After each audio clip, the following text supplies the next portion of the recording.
Hello बच्चों, let's read this question and the question says that find the equation of a line parallel to x-axis and passing through the origin। तो आइए अब इस question को यहाँ पर हम सॉल्व कर लेते हैं। इस क्वेश्चन में हमसे कहा गया है कि यहाँ पर हमें इक्वेशन फाइंड करनी है लाइन की जो पैरेलल हो एक्स एक्सिस से और पास करती हो ऑरिजिन से। तो यहाँ पर हम की कॉन्सेप्ट यूज करेंगे, concept that the line parallel to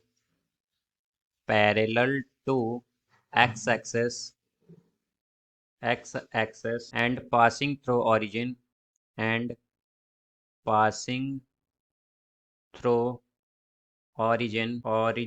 is x axis itself। तो यहाँ से अगर हम देखें तो हमारे पास क्या आ जाएगा, हम एक पॉइंट ले लेते हैं। लेट सपोज एक्स एक्सिस पर let a be a point on x axis पर हमने लेट सपोज एक पॉइंट ले लिया यहाँ पर। तो अब एक्स एक्सिस पर जो पॉइंट है वो बेसिकली किस फॉर्म में होगा, वो इस तरह से होगा ए 0, 0, बिकॉज एक्स एक्सिस पर है तो वाई और वहाँ पर जो वाई और जेड एक्सिस हैं वो तो दोनों जीरो हो जाएंगी। तो यहाँ से हम क्या कहेंगे कि जो डायरेक्शन रेशियोज होंगे हमारे पास बेसिकली ऑरिजिन से है, ये लाइन जो है बेसिकली। तो अगर ऑरिजिन से है तो ऑरिजिन को हम मान लेते हैं ओ, तो ऑरिजिन के पॉइंट्स क्या क्या होंगे, 0, 0, 0। तो यहाँ से हमारे पास ए ओ क्या आ जाएगी, ए ओ इक्वल होगी यहाँ पर A, 0, 0 के ही।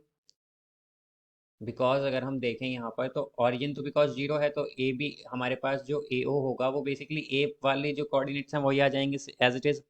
तो हम क्या कह सकते हैं यहाँ से कि हमारे पास जो इक्वेशन होगी ओ ए की, द इक्वेशन ऑफ ओ ए वो होगी यहाँ पर एक्स माइनस, कहाँ से पास करती है, ऑरिजिन से। तो x-0/a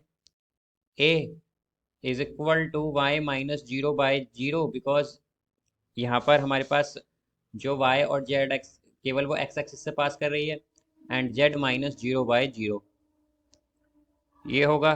तो इसे हम लिख सकते हैं x/a is equal to y/0 is equal to z/0, इस तरह से। तो यहाँ से इसे हम ये भी कह सकते हैं कि x/1 is equal to y/0 is equal to z/0 is equal to a, ये आएगा यहाँ पर। तो हमारी जो इक्वेशन पास करेगी, the equation of a line parallel to x axis and passing through origin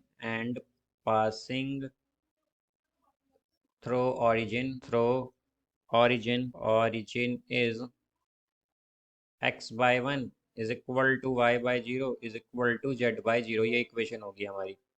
So I hope you understood it well. Best of luck. Thank you.